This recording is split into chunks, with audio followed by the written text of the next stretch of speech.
Hi అండి, నమస్తే. మనం దేవీ నవరాత్రి స్పెషల్ ప్రసాదం రెసిపీస్ చేసుకుంటూ ఉన్నాం కదా. ఈరోజు నేను మీతో Day-5 ప్రసాదం రెసిపీని షేర్ చేసుకుంటానండి. దేవీ నవరాత్రుల్లో 5వ రోజు అమ్మవారికి అల్లం గారెల్ని ప్రసాదంగా నివేదన చేస్తారండి.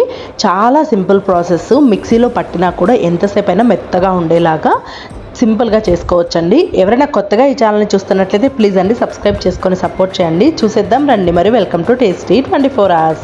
చేసుకోవాలో చూద్దాము. మనం ముందుగా మినపప్పుని మనకి ఎన్ని గారెలు కావాలో దానికి తగ్గట్టుగా మినపప్పుని తీసుకొని వాటిని వాష్ చేసుకొని ఒక 2 గంటల పాటు నానబెట్టుకోవాలి. ఒక 2 గంటల పాటు నానిన తర్వాత ఈ వాటర్ మొత్తాన్ని తీసేసి వీటిని ఒక మిక్సీ జార్లో కానీ లేదంటే గ్రైండర్లో వేసుకుంటే ఇంకా బాగా వస్తాయండి. ఈ మినపప్పు అన్నిటిని మిక్సీ జార్లోకి యాడ్ చేసుకొని దానిలోకి ఒక 2-3 పచ్చిమిర్చీలని యాడ్ చేసుకుంటున్నాను. ఒక 2 నుంచి 3 ఇంచుల అల్లం వరకు ఇలా చిన్న ముక్కలుగా కట్ చేసుకొని యాడ్ చేసుకోండి. కొద్దిగా వాటర్ని వేయండి. అల్లం కొద్దిగా ఎక్కువగా వేసుకోండి, అల్లం గారెలు కదా.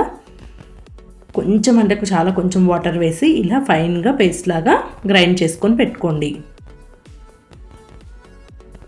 వాటర్ ఎక్కువగా యాడ్ చేయకండి, లూజ్ అయిపోతే పిండి గారెలు సరిగా రావండి. దీనిలోకి టేస్ట్కి సరిపడా సాల్ట్ని కూడా యాడ్ చేసుకొని మొత్తం అంతా కలిసేలాగా మిక్స్ చేసుకోండి. ఇంకా నేను దీనిలో కరివేపాకు, కొత్తిమీర ఇలాంటివి ఏమీ వేయట్లేదండి. అల్లం గారెలు అంటే ఇలానే చేస్తారు, నేను ఇలానే చూపిస్తున్నాను. మీకు కావాలి అంటే యాడ్ చేసుకోండి. చేతిని ఇలా తడుపుకుంటూ ఈ పిండిని మనం గారెల్లాగా చేసుకోవడమేనండి. ఒకవేళ మీకు చేతితో చేయడం రాదు అనుకుంటే మనకి మిల్క్ ప్యాకెట్ కవర్స్ ఉంటాయి కదా, దాంతో చేస్తే గారెలు చాలా చక్కగా వస్తాయండి. ఆయిల్ బాగా వేడిగా ఉన్నప్పుడు ఈ గారెలను వేయాలి. వేసిన తర్వాత మాత్రం మీడియం ఫ్లేమ్లో పెట్టుకొని మాత్రమే ఫ్రై చేసుకోవాలి. ముందుగా ఆయిల్ని బాగా హీట్ చేసుకోండి. గారెలు వేసాక మీడియం ఫ్లేమ్లో పెట్టి మంచి కలర్ వచ్చే వరకు ఫ్రై చేసుకోవాలండి. మధ్యలో మధ్యలో వెనక్కి టర్న్ చేసుకుంటూ మంచి గోల్డెన్ బ్రౌన్ కలర్ వచ్చే వరకు ఫ్రై చేసుకోండి. హై ఫ్లేమ్లో పెడితే మాడిపోతాయి, లోపల ఉడకవండి. సో మీడియం ఫ్లేమ్లో పెట్టుకొని మెల్లగా ఫ్రై చేసుకోవడం వల్ల మనకి గారెలు అనేవి చాలా పర్ఫెక్ట్గా వస్తాయి.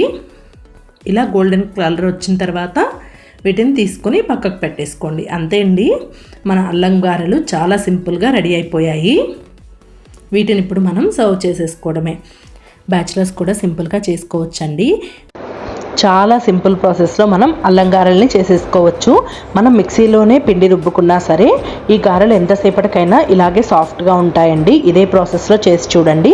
అలాగే అమ్మవారికి అల్లం గారెలు అంటే చాలా ఇష్టం అండి. సో ఈ దేవీ నవరాత్రుల్లో మీరు కూడా తప్పకుండా ఈ రెసిపీని ట్రై చేసి మీకు ఎలా కుదిరిందో కామెంట్ సెక్షన్లో షేర్ చేసుకోవడం మాత్రం మర్చిపోకండి. నేను పెట్టే రెసిపీస్ అన్నీ మీరు చూడాలి అనుకుంటే సబ్స్క్రైబ్ చేసుకొని బెల్ ఐకాన్ మీద క్లిక్ చేయండి. మీకు వెంటనే నోటిఫికేషన్ వస్తుంది.